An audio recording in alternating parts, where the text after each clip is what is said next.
Hola chicos, hoy vamos a aprender un contenido de matemáticas como es los cuerpos cilíndricos. Está en cuarto de primaria en el currículum.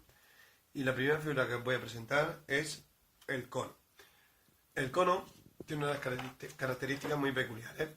Por ejemplo, su base es circular. ¿Por qué? Porque está formado, como estoy señalando con el rotulador, por una circunferencia, es decir, por un círculo, como veis aquí. Otra de sus características de la base es, por ejemplo, su radio. El radio es desde el punto medio de la circunferencia hacia su lateral, con lo cual sería aproximadamente una cosa así, este segmento. Y el diámetro es el doble de radio, que es decir, que es la línea que hay de lateral a lateral, ya sea en cualquier punto de la circunferencia.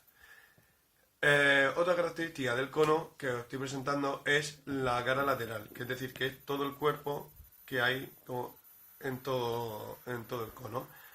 Es geométrico y es cilíndrico porque quiere decir que tiene volumen. Esto quiere decir que tiene tres profundidades, o sea, tres dimensiones, como es la base, que es sobre la que se apoya, la altura, que como hemos dicho, como estoy explicando ahora, que es desde el punto más alto hacia su base. El punto más alto que hay aquí, el pico, se llama vértice.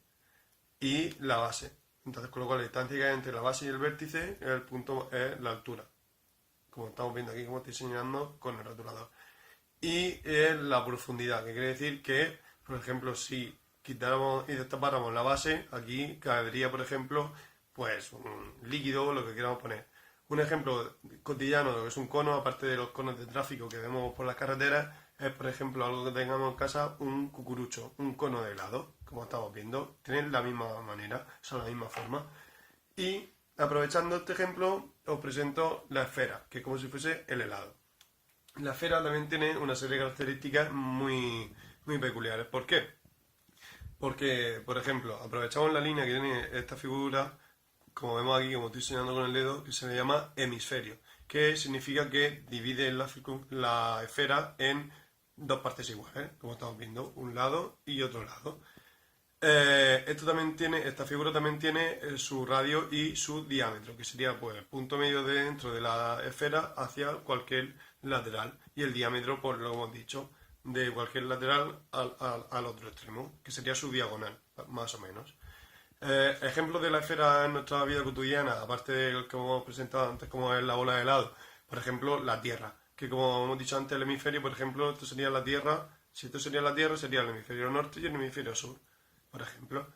Más ejemplos de cotidianidad, por ejemplo, la mayoría de pelotas que hay en los deportes, como por ejemplo la pelota de fútbol, de baloncesto, de voleibol, de tenis, de golf, cualquier pelota, unas canicas, porque también son juguetes para niños, y aquí tenemos la esfera. Por último, os voy a presentar el cilindro, que es la figura que tenemos aquí. El cilindro tiene una característica que no tiene vértices. ¿Por qué? Porque no acaba en pico de ninguna manera. Tiene sus dos bases circulares, que como estamos viendo aquí, tiene sus bases que son circulares, con su radio y su diámetro, y su cara lateral, que es todo el cuerpo que tenemos aquí. Ejemplos de cotidianidad, por ejemplo, sería, también tiene su altura, que es la distancia que hay entre una base y la otra, que sería, por ejemplo, esta línea, aprovechando la línea que tenemos aquí, que es la distancia que hay entre base y base. Esa sería su altura. Algún ejemplo de cotidianidad, por ejemplo, una lata de refresco, ya sea cualquiera, o también cuando se termina el papel higiénico, el rollo de cartón que hay dentro. Y más o menos aquí tenemos los tres cuerpos geométricos que están: el cono, la esfera y el cilindro. Muchas gracias y espero que os haya gustado.